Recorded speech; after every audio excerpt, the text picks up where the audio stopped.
It is so wonderful to see so many of you here from the four corners of the state, and in particular upstate. For those of you who I have not yet met, I'm Bob Bullock, Deputy Director for Operations for the Nelson A. Rockefeller Institute of Government, organizer of today's program, Facing the Storm, Preparing for Increased Extreme Weather in Upstate New York, a topic important to all of us. On behalf of our partners in this event, the University at Albany's Department of Atmospheric and Environmental Sciences, the Rockefeller College of Public Affairs and Policy, the New York State Emergency Management Association, and the New York State Division of Homeland Security and Emergency Services, we are indeed delighted to welcome you for this important consideration of a problem that will likely affect each of our agencies and organizations, increasingly severe weather. It is our hope that through the information you gain today, you will be better prepared for what occurs in the year and years ahead. We have a full agenda today, so let me limit myself to a few brief administrative remarks before our first speaker. Because of the breadth of the information to be covered, we're not going to have formal breaks, at least not prolonged ones. It will, however, be necessary for us to take about 5, maybe 10 minutes between panels. We encourage you to use this time, approximately 10 minutes, to refresh your beverages or any of the food in the back of the room, or use the restrooms that are located just outside of the main doors, and our staff can help locate those for you if you need assistance. You are also free to move in and out of the room during presentations, but if you do, we ask you to be sensitive to those folks who are seated around you. I'm not going to ask a room full of disaster managers to turn off your phones, but I will ask you to perhaps put them on vibrate during the course of the afternoon's presentations. Finally, if you wish to ask a question during the question and answer periods that will take place at the conclusion of each of our panels, we ask that you stand, identify yourself and your organization, and state your question loudly so that we all might hear, and our moderators are going to go ahead and repeat those questions to the best of our ability, so that we can have those for the video that is being done for our website. It now gives me great pleasure to introduce the director of the Rockefeller Institute and my boss, Dr. Tom Gaze. Tom?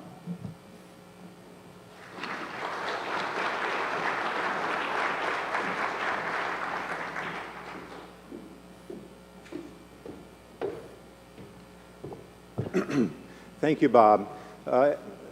As many of you know, the Rockefeller Institute, which is the Public Policy Research Institute for the State University of New York, is located on State Street. And at one point, we actually intended to have this meeting on State Street, but it would be the popularity of the topic has just sort of overwhelmed us, and so it's wonderful to be able to have it here at the University at Albany. I want to thank the university, especially Jim Diaz and Bob and everybody else, to sort of make this available to the Institute.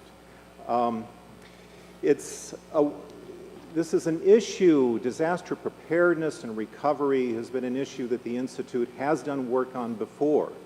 Back in 2006 through 2009, the Rockefeller Institute, with support from the Ford Foundation, conducted what we call the Gulf Gov project. This was a project we worked with, in which we worked with the Public Affairs Research Council of Louisiana to do field research in 3 states, Louisiana, Mississippi, and Alabama, to understand the role of state and local governments, as well as nonprofit organizations in facilitating the recovery. We also, as part of that, looked at the recovery of governance itself. And I think if you're interested, many of those reports, which are up on our website, www.rockins.org, are still there, and I think are still relevant. I mean, more generally, this is a core issue that's going to be coming up, obviously, for many years.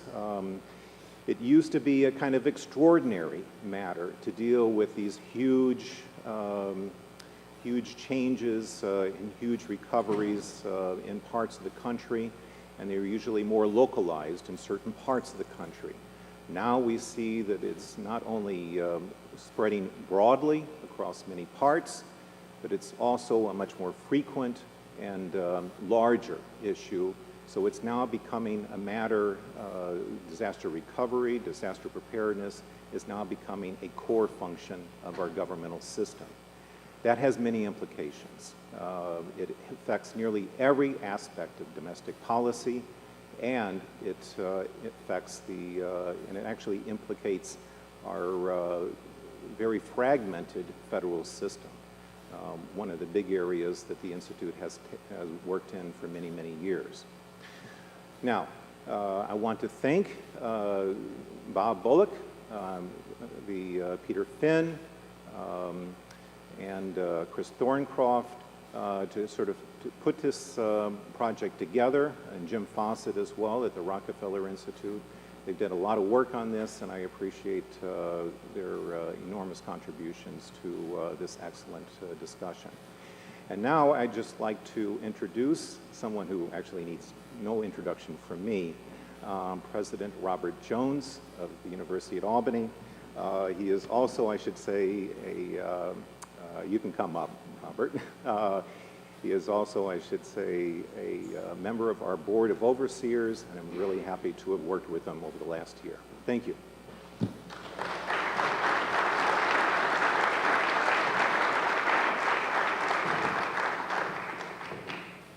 Thank you, Tom, and good afternoon, everyone, and welcome to the University at Albany.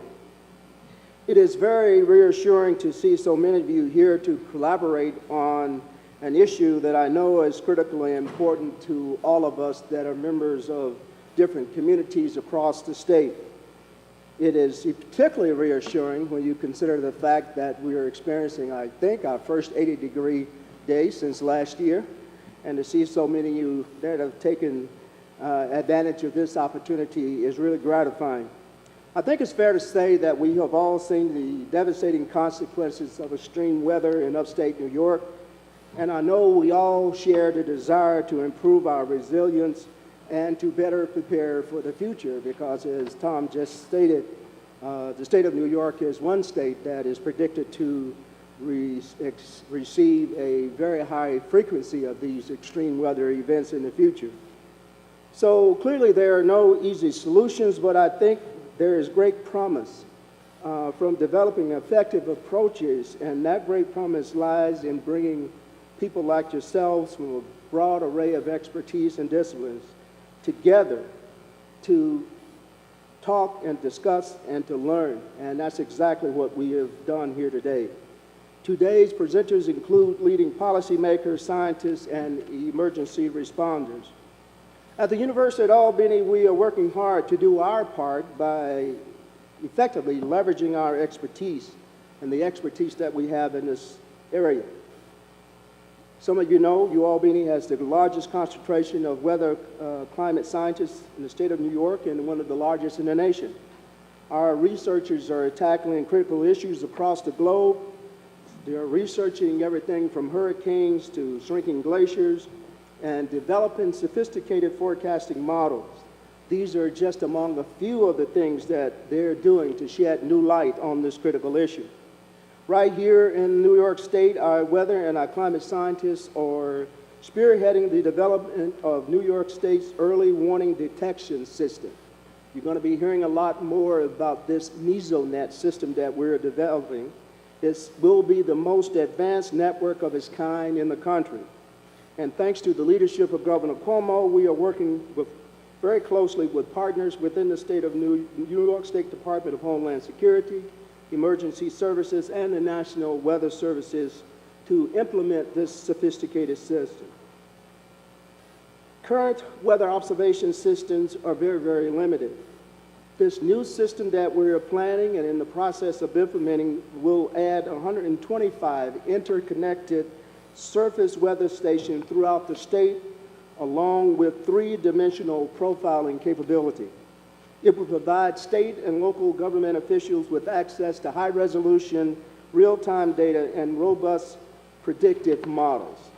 These data then will enable emergency managers, decision makers to better plan and to mitigate extreme weather events. This advanced early warning weather detection system is a great example. I think it's a primary example of the power of partnership. and tackling challenging issues of our time. Albany is very thankful to NY SUNY 2020 initiative which has allowed us to hire many faculty at this university for the first time in levels that are high for the first time in about 40 years. And we're in the process of hiring additional atmospheric and environmental scientists who will further strengthen our expertise in weather and climate science. And these scientists will be housed in a new state-of-the-art facility, a $165 million emerging technology and entrepreneurship complex that will be located only a few hundred yards away from here.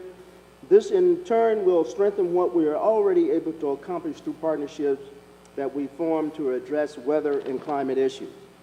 Speaking of good partnerships, I'd like to take this time just to thank our organizers today, the Rockefeller Institute of Government, UAlbany's Department of Atmospheric and Environmental Sciences, the Rockefeller College, and the New York State Emergency Management Association in cooperation with the New York State Division of Homeland Security and Emergency Services.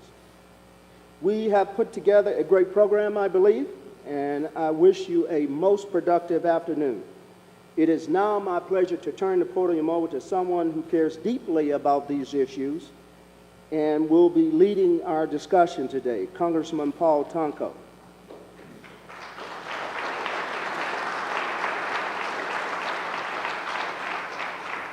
Not quite done yet.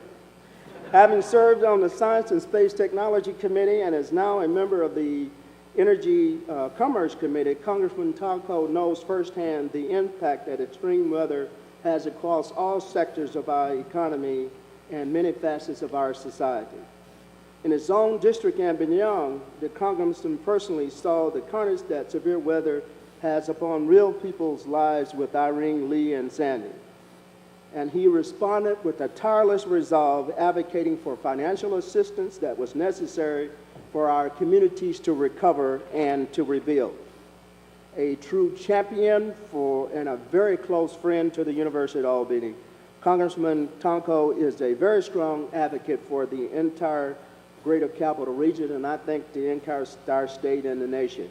It is now my great pleasure to present to you our friend, Congressman Paul Tonko.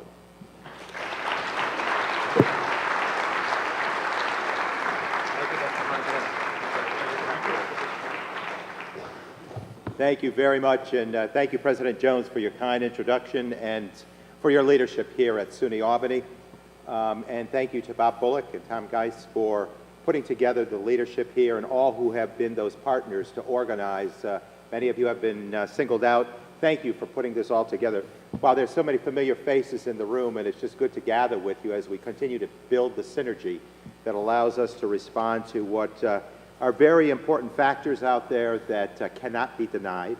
And we certainly know that, or I certainly know from firsthand experience, but many of you have been the participants out there to provide the response and responsiveness to the situations in the 20th Congressional District and formerly the 21st Congressional District that I represented.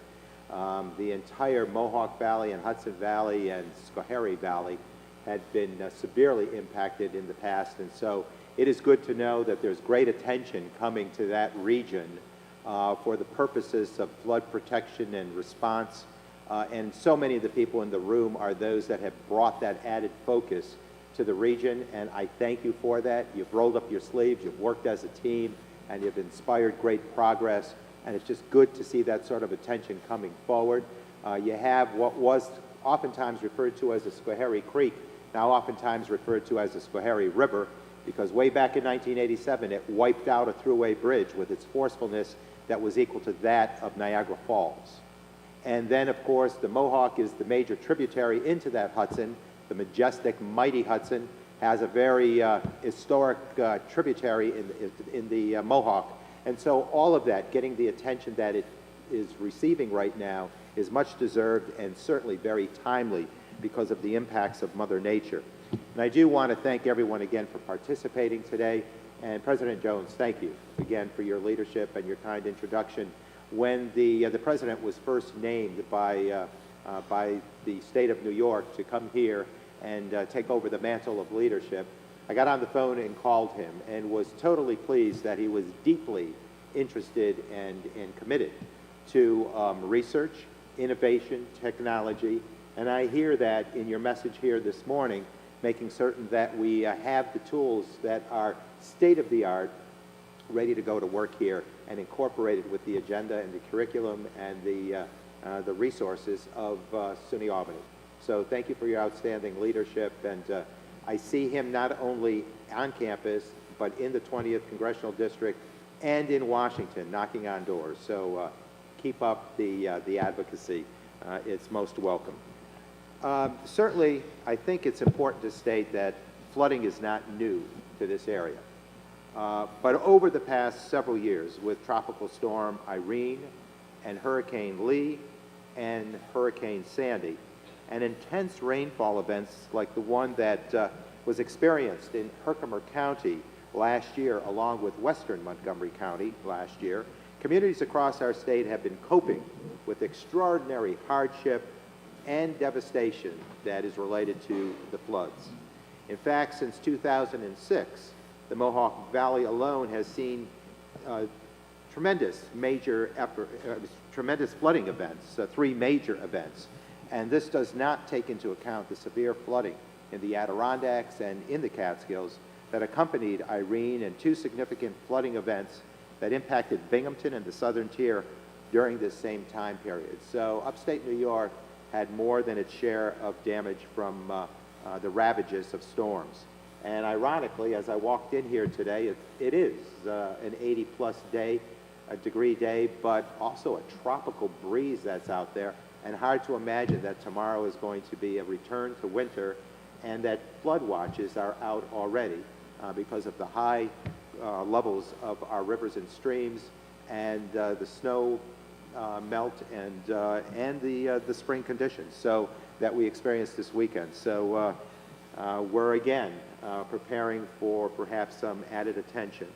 Over the past decade, New Yorkers have experienced numerous floods and flooding in areas that previously had not seen flooding, but for once or twice a generation.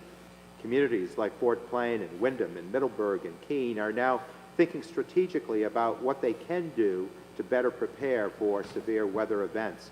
In fact, even the nomenclature is somewhat of an interesting pattern, where within the past decade or two, we've experienced many 100 and 500-year storms. So something is definitely challenging out there, and we need to pay attention to data compiled. And they are working with neighboring communities to collaborate and coordinate their efforts to recover and to make their communities more resilient. They are looking to their federal and state governments for assistance and counsel. This is where we come in and where we have much to do. Gatherings like this conference and last month's Mohawk Watershed Symposium hosted at Union College certainly help us as New Yorkers to grapple with this given new reality. These events allow us to come together and share ideas in a meaningful way, and to share our experiences and expertise with one another, to have an effective outcome and provide options to these communities to maximize the benefits of our unique landscapes while also mitigating the hazards that accompany them.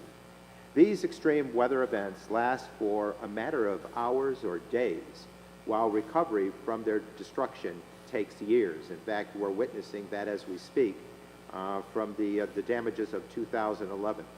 Hurricane Irene, for example, began as a tropical storm on August 20th of 2011, and by the time it completed its path on August 29th, it had wreaked havoc from Puerto Rico to New England.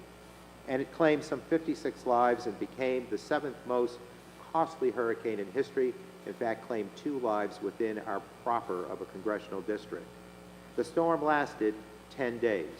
It lasted no more than 36 hours in any one spot. But now, nearly 3 years after the storm's end, the recovery phase is still ongoing. Not all businesses have recovered fully. Not all farm businesses have been able to move forward as fully as possible. And a number of families are still struggling to rebuild their lives, their homes, and their communities. The costs of this, both in terms of human suffering and finance, are staggering. I fully realize that no one weather event is caused directly by climate change, but clearly there is a new weather pattern, and our recent experience compels us to reevaluate our given situation and respond to Mother Nature's call to action. Obviously, I spend a good deal of my time in Washington these days, and I'm sure you all read the papers and watch the newscasts about the daily activity, or should I say the lack of daily activity, that characterizes the current Congress. It doesn't look any better close up. In fact, it's darn right frustrating. And certainly there is a wide gulf between the actions that I believe we need to take and the actions that are being taken. The administration is doing some positive things, but without Congress as a willing partner, their actions are constrained. You know, I serve on a panel called SEEK, the Sustainable Energy and Environment Coalition, and there are about 56 to 57 of us who are somewhat green-minded in policy format and have come together so as to reach out to our colleagues in the House to advise and encourage them to green up the thinking in policy. We're at the highest number we've ever had. We're the second largest caucus now in the House, and I happen to be one of the co-chairs of SEEK, which was formed in '09 when I first entered Congress. And we try desperately to get as many outsiders to come in and address us on technical and scientific terms. And recently, just recently, last week, we were visited by Connie Hedegaard, who is the first commissioner for the European Union of climate change. And her historic given is that she, at the age of 24, became the youngest person ever elected to the Parliament of Denmark. And when she spoke to our group the other day, she was absolutely amazed that there is not a legislative partnership with the executive branch. And she just rhetorically asked, how do you get this done without legislative reinforcement, without statutorily defining where we're going? And so we need sometimes to hear from outsiders about the dysfunction that has gripped Washington. I can tell you there's a very diverse mentality, a very contrast out there, where many want to cut our way to tomorrow. Many of us, myself included, want to invest our way to a stronger economy. I don't see how we do this with cuts that will deeply damage investment activities that are needed right now to make a difference with our challenges that surround us and haunt us. It will come as no news to all of us that we have a substantial backlog of water infrastructure projects across our great nation. Throughout this country and here in New York State, we have dams and levees that need to be repaired, replaced, removed, or strengthened, depending upon the specific structure we are talking about, of course. We also have drinking water, sewer, and sewage treatment infrastructure that needs work. It is obvious to me that we are underinvesting in a number of areas. We need to invest in our infrastructure. As I travel throughout the 20th Congressional District, I not only see the need, I hear it all the time expressed from all sorts of local officials, appointed members of various agencies in the state of New York, and workers who understand that we don't escape the investment requirement here. And I believe we must address that investment. We are still the world leader in research and innovation in many fields, but we cannot retain that position without serious investments in research and development. I saw it at NYSERDA, which was my last workstation before I went to Washington. The empowerment that comes with research directly equals jobs. And so as a nation sophisticated as ours, as an economy as large as ours, as a world leader as we have been, we cannot have that promising, robust future without a requirement and a demand and a commitment to infrastructure. With respect to infrastructure, we're really living off of the investments made by our parents and our grandparents' generations. It is time for us to follow their example and invest in the next generations. You know, I'm of the vintage where I can now say there were people there for me for a long time. people for us that wanted the best so that we could be competitive in an international economy, so that we could grow the potential of each and every student in school, so that we could have hope that is based on soundness of planning and a vision for constantly stretching and growing beyond what we are and who we are. Well, that should still exist. I'm convinced there's a pioneer spirit in this nation. It is part of our DNA, and we require our leaders to respond in equal fashion and not dumb down America, but invest in America and go forward with a reality that addresses the situations that exist out there. Infrastructure work, for instance, has been deferred for some time. The problems with infrastructure don't correct themselves or become less expensive to repair or replace if we choose to wait.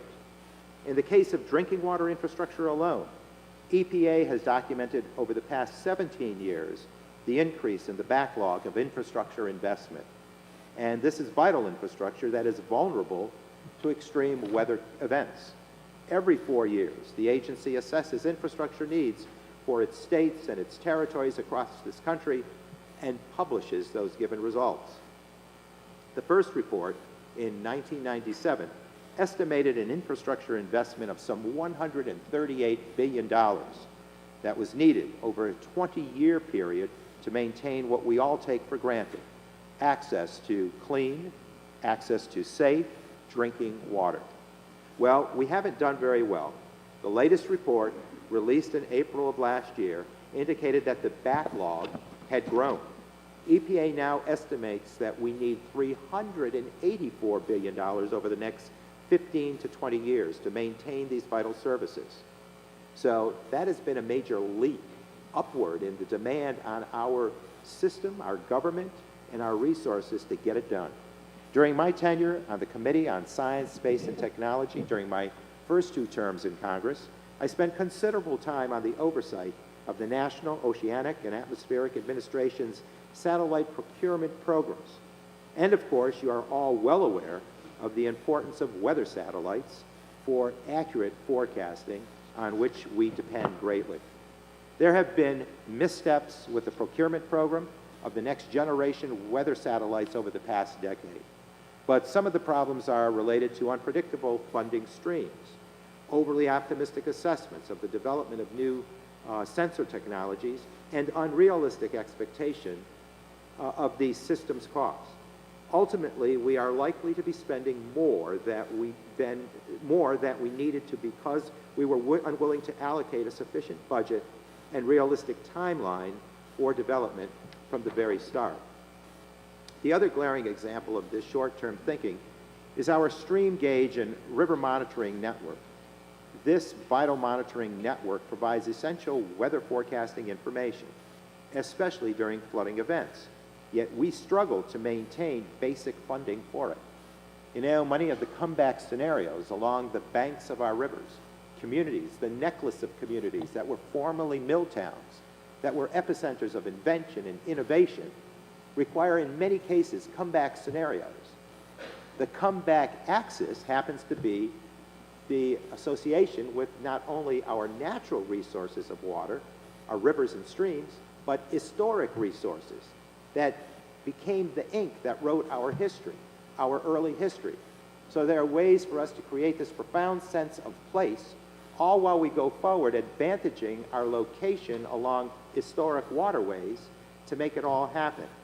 And we cannot be denied that opportunity simply because we haven't managed the flow of those waters well enough, especially when there's cutting-edge opportunity at our fingertips that we're denying because of a lack of investment.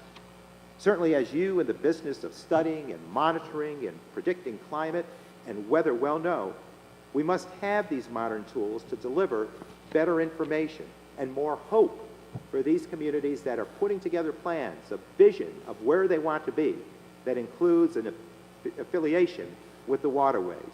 We cannot maintain our edge as a nation in the 21st century by relying on poorly maintained infrastructure that dates back to the 19th and 20th centuries.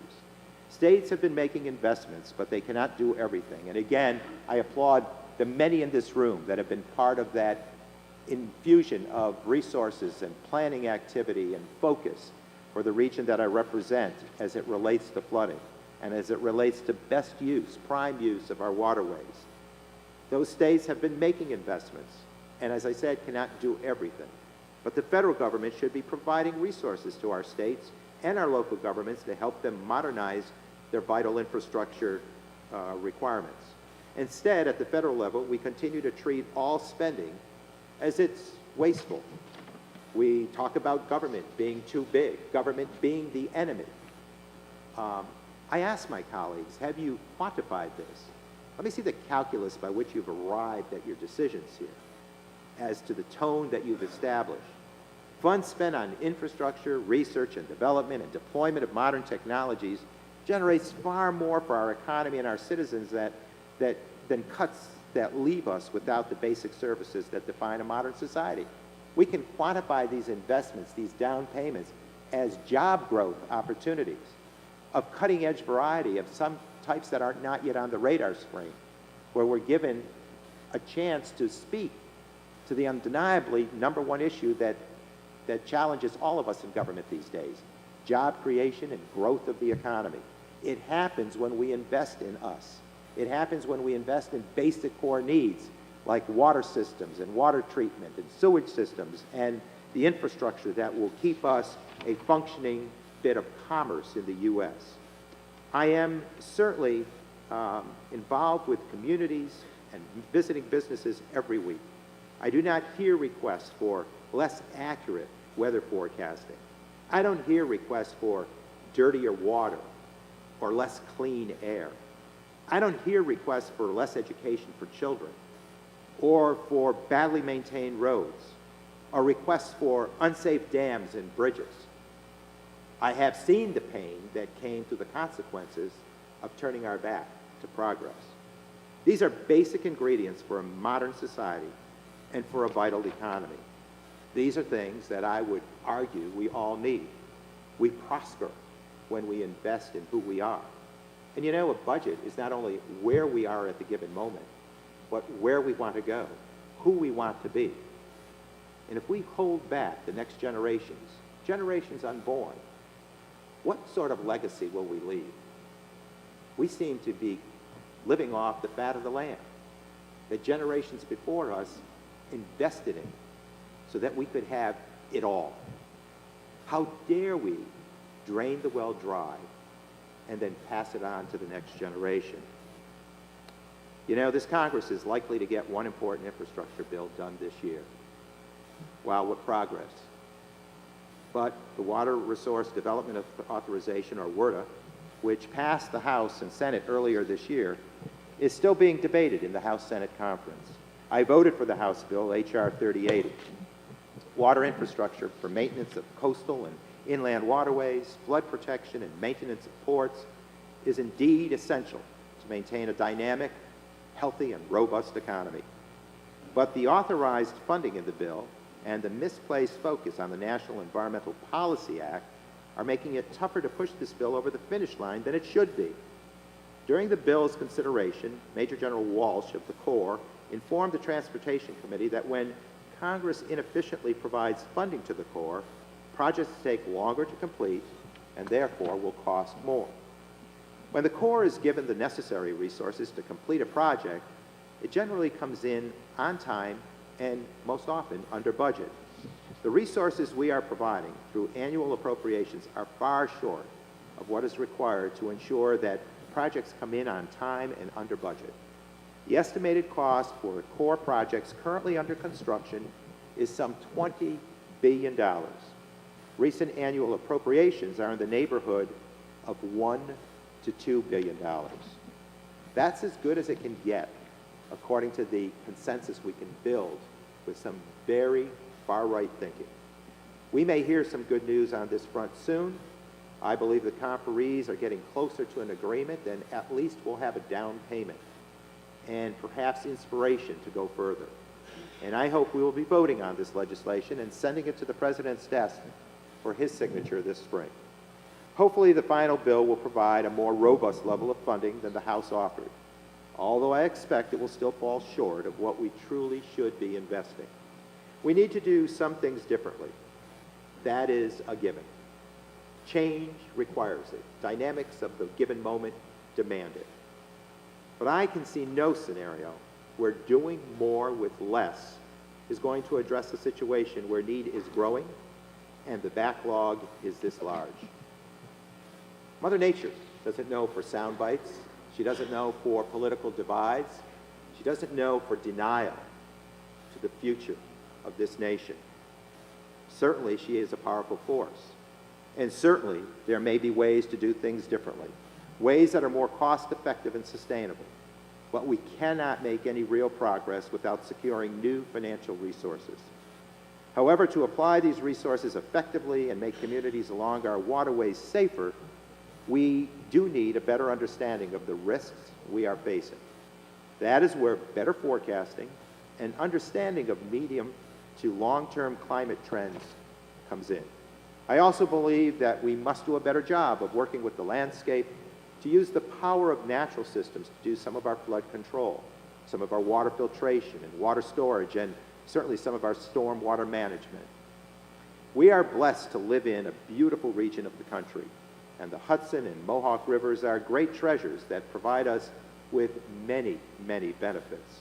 With creative, strategic design, infrastructure investments, and increased support for research and development, we can meet the challenges of severe weather. The great work that many of you do in climate and weather research and in forecasting has saved many lives during the severe storms and helped to avoid even higher costs by affording individuals and businesses time to prepare for severe weather events. But we do need to do more. I will continue to advocate for the resources we need to generate the knowledge that will offer communities the information they need to ensure their safety and their prosperity as we enter this new climate pattern. Although our economy has not yet fully recovered from the downturn that began in 2007, we are still a wealthy nation. We can and must provide the resources to maintain our infrastructure, our communities, and the services required by a modern society. I would opine here that we need to do it in a way that's much more balanced. We cannot let off any of the strata, income strata, from their fair share of responsibility. And we cannot saddle the middle-income community with the costs of recovery alone. We have taken it on the chin for far too long. It's time to advance revenue reform along with investment in climate control. We are going to pay for severe storms one way or the other. And either we make positive upfront investments to reduce our vulnerability to severe weather and flooding, or we can pay to clean up in the aftermath of these tragic events, pay dearly in dollars, and most certainly more dearly in human life. I'm not discouraged by the current situation in Washington. It is dysfunctional, but I will say I am challenged.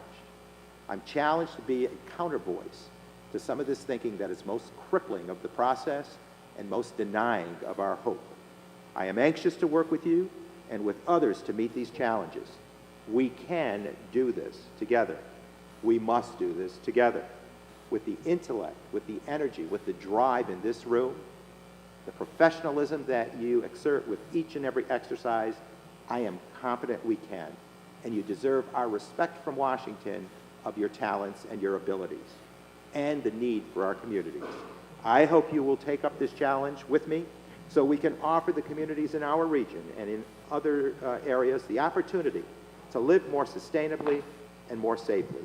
My hope is that everyone who lives and works here will be able to view the magnificent rivers in our region as assets and not risks. I thank you again for inviting me to speak with you here today, and thank you for the vital work you do every day, where you roll up your sleeves, go to work, and make great things happen. You need to be thanked over and over again. Perhaps too trite a message, but I do thank you.